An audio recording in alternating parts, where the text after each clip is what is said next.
Om Swastiastu, Assalamualaikum warahmatullahi wabarakatuh, Shalom Nama Budaya, Salam Sejahtera bagi kita semua. Jadi di video kali ini saya akan menganalisis kasus PT Jiwasraya. Sebelum saya menganalisis kasus PT Jiwasraya, izinkan saya memperkenalkan diri. Perkenalkan, nama saya Kak Dr. Maharani dengan NIM 2215613002, nomor absen 1 dari kelas 2B D3 Akuntansi. Jadi, saya akan menganalisis kasus PT Jiwasraya yang dimana merupakan salah satu perusahaan yang bergerak di bidang asuransi yang melakukan pelanggaran prinsip dasar etika profesi.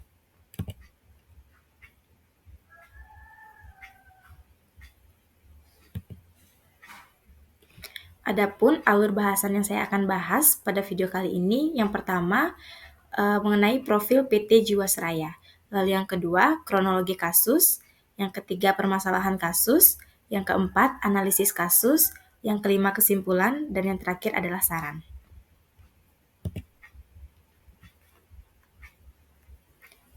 Yang pertama kita akan masuk ke topik profil PT Jiwasraya. Jadi, PT Jiwasraya ini berdasarkan Peraturan Pemerintah Nomor 33 Tahun 1972, tepatnya tanggal 23 Maret 1973, dengan Akte Notaris Muhammad Ali Nomor 12 Tahun 1973, perusahaan asuransi negara Jiwasraya berubah status menjadi perseroan terbatas atau persero. Kemudian pada tanggal 21 Agustus 1984, perusahaan asuransi negara Jiwasraya berubah nama menjadi PT Asuransi Jiwasraya.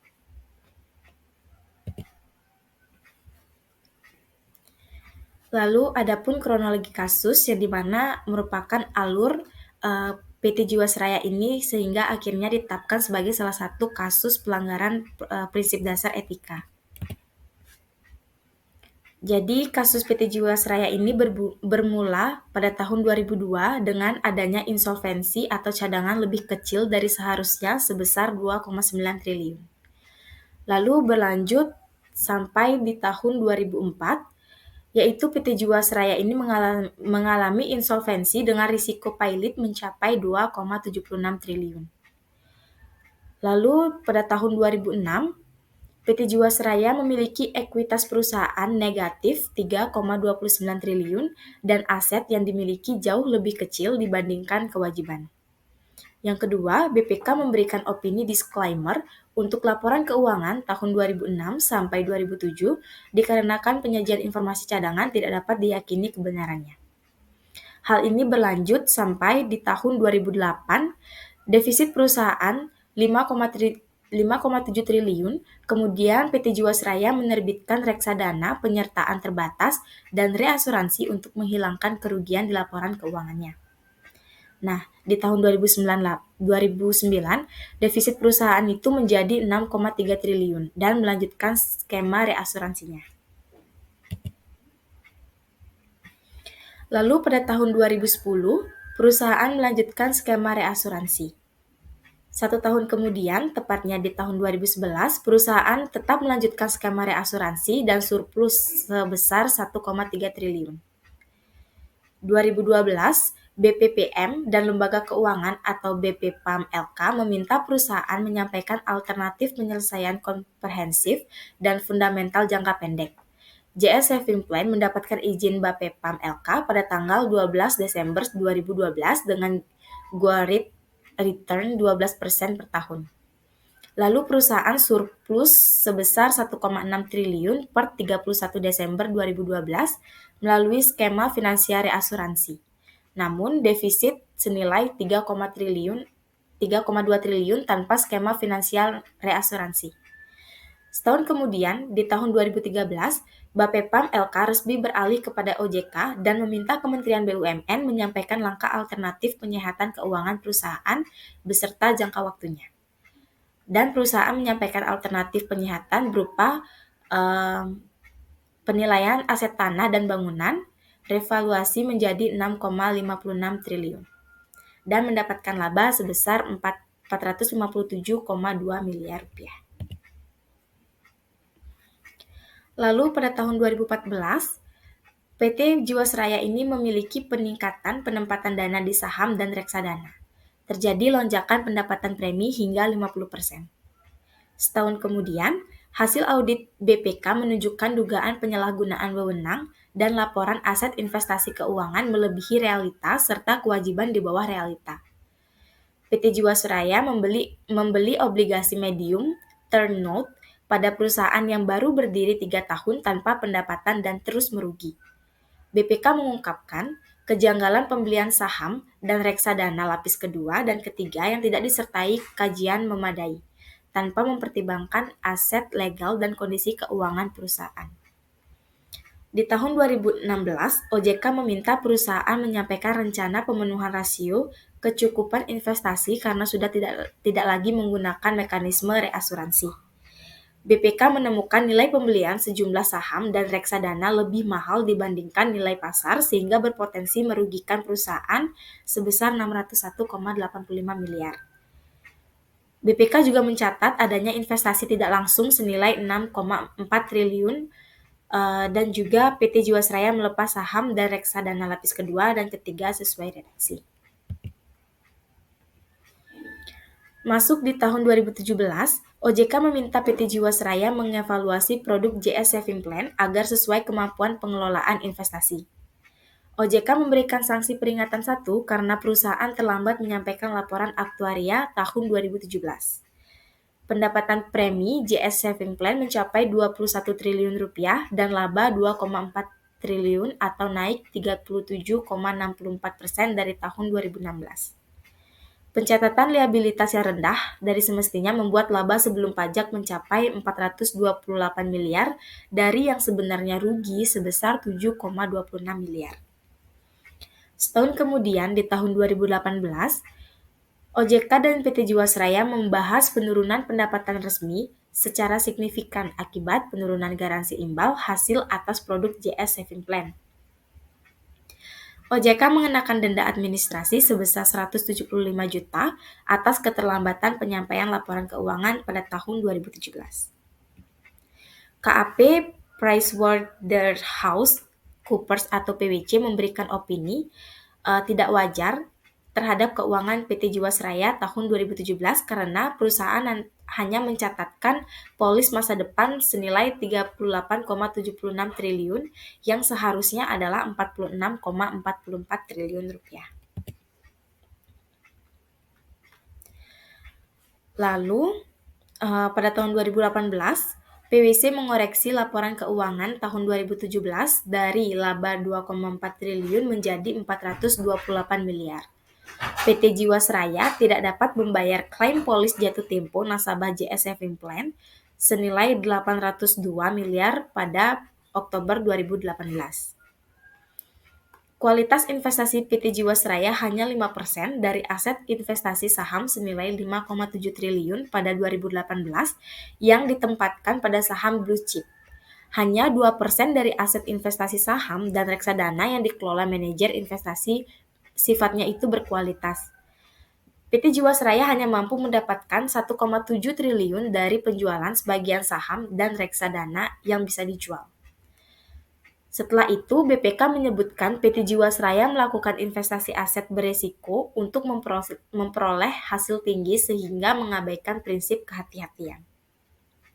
Setahun kemudian, tepatnya tahun 2019, PT Jiwasraya membutuhkan dana senilai 32,89 triliun untuk memenuhi rasio solvabilitas 120%.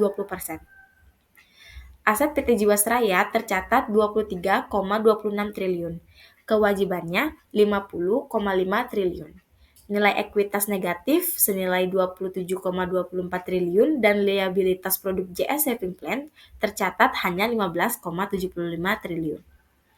Total klaim jatuh tempo yang gagal dibayar mencapai 12,4 triliun rupiah.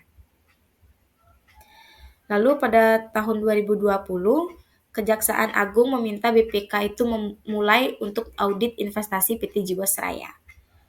Klaim nasabah yang akan jatuh tempo berakhir tahun 2020 itu mengakibatkan kerugian negara senilai 13,7 triliun rupiah akibat gagal bayar polis.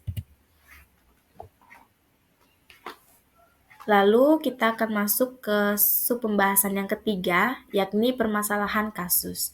Jadi Setelah begitu panjangnya kronologi dari PT Jiwasraya yang dimana merupakan salah satu perusahaan yang diklaim sebagai perusahaan yang melanggar prinsip dasar etika, adapun dua permasalahan pokok yang mengakibatkan PT Jiwasraya ini mengambil tindakan yang menyeleweng dari aturan yang semestinya, yaitu yang pertama, memanipulasi laporan keuangan yaitu window dressing yang dilakukan oleh PT Jiwasraya, dan yang kedua adalah adanya kegagalan Jiwasraya dalam membayar polis JS Saving Plan. Nah, di permasalahan kasus PT Jiwasraya itu, PT Jiwasraya melanggar prinsip etika profesi yakni Seksi 110, Seksi 120, Seksi 130, Seksi 910, dan Seksi 150.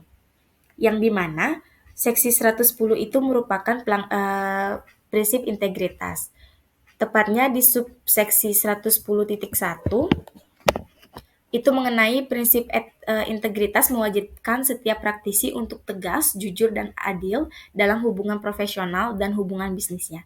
Jadi di sini PT Jiwasraya itu tidak adil dan tidak tegas dalam melaporkan kondisi keuangan perusahaan mereka. Lalu di subseksi 110.2 itu praktisi tidak boleh melakukan kesalahan yang material atau pernyataan yang menyesatkan.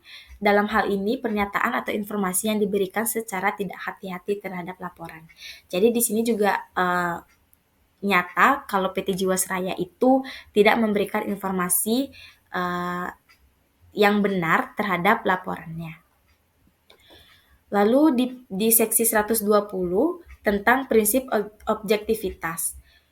Jadi di subseksi 120.1 itu mengenai prinsip objektivitas mengharuskan praktisi untuk tidak membiarkan subjektivitas, benturan kepentingan, atau pengaruh yang tidak layak dari pihak-pihak lain mempengaruhi pertimbangan profesional atau dipertimbangkan bisnisnya. Jadi di sini PT Jiwasraya juga melanggar subseksi 120.1 karena di sini PT Jiwasraya itu memiliki benturan kepentingan, yaitu dia ingin terlihat bahwa kualitas keuangan perusahaan mereka itu baik, sedangkan dalam realitanya itu aset yang dimiliki itu jauh lebih kecil daripada kewajiban mereka. Lalu pada seksi 130 mengenai prinsip kompetensi serta sikap kecermatan dan kehati-hatian profesional. Tepatnya di subseksi 130.4 itu tentang sikap kecermatan dan kehati-hatian profesional mengharuskan setiap praktisi untuk bersikap dan bertindak secara hati-hati, menyeluruh, dan tepat waktu sesuai dengan persyaratan. Jadi di sini juga tadi di dalam kronologi juga dijelaskan bahwa PT Jiwasraya itu tidak hati-hati dalam membeli obligasi saham yang dimana dia membeli pada perusahaan yang hanya baru berdiri 3 tahun. Dan di situ dia terus merugi akibat dia membeli obligasi itu dari perusahaan yang baru berdiri 3 tahun tersebut. Lalu pelanggaran seksi 150 itu tentang prinsip perilaku profesional. Tepatnya di 150.1 itu tentang prinsip perilaku profesional mewajibkan setiap praktisi untuk mematuhi setiap ketentuan hukum dan peraturan yang berlaku serta menghindari setiap tindakan yang dapat mendiskreditkan profesi. Hal ini mencangkup setiap kesimpulan yang negatif oleh pihak ketiga rasional dan memiliki pengetahuan mengenai semua informasi yang relevan yang dapat menurunkan reputasi profesi. Di sini juga PT Jiwasraya itu melanggar subseksi 150.1 karena apa? Karena di sini dari pihak BPK itu sudah memberikan kesimpulan yang negatif terhadap PT Jiwasraya ini karena di sini terbukti bahwa laporan keuangan mereka itu keliru atau ada kesalahan yang signifikan.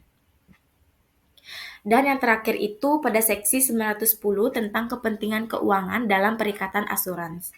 Nah, kepentingan di sini tepatnya pada subseksi 910.4 itu tentang kepentingan keuangan kantor, anggota tim asuransi, dan keluarga inti.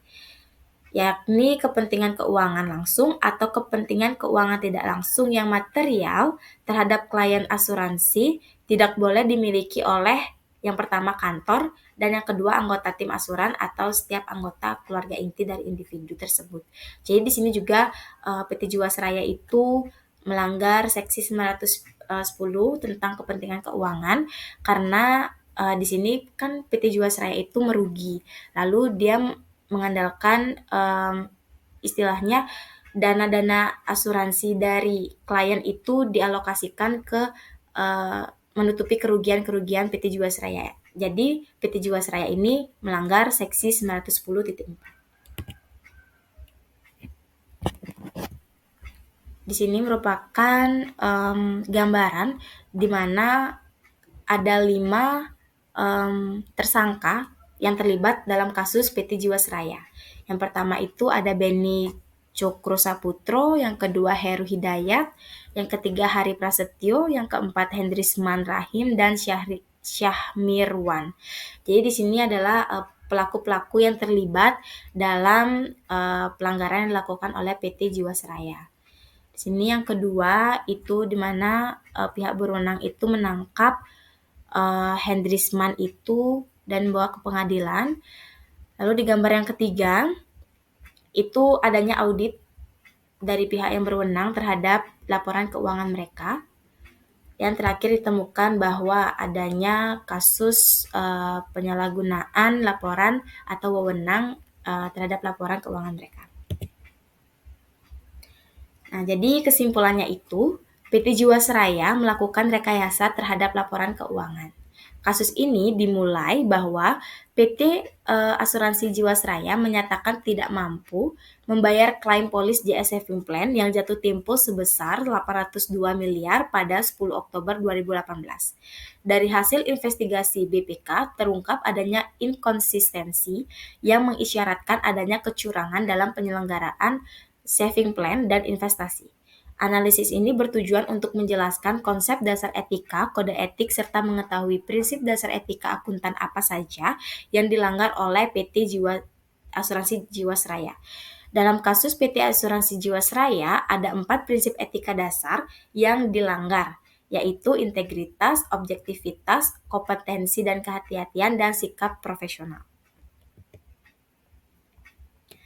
Jadi saran saya, jika bekerja jangan berfokus pada besaran uang yang kita dapat, tapi seberapa baik dan bertanggung jawabnya kita dalam menyelesaikan pekerjaan tersebut.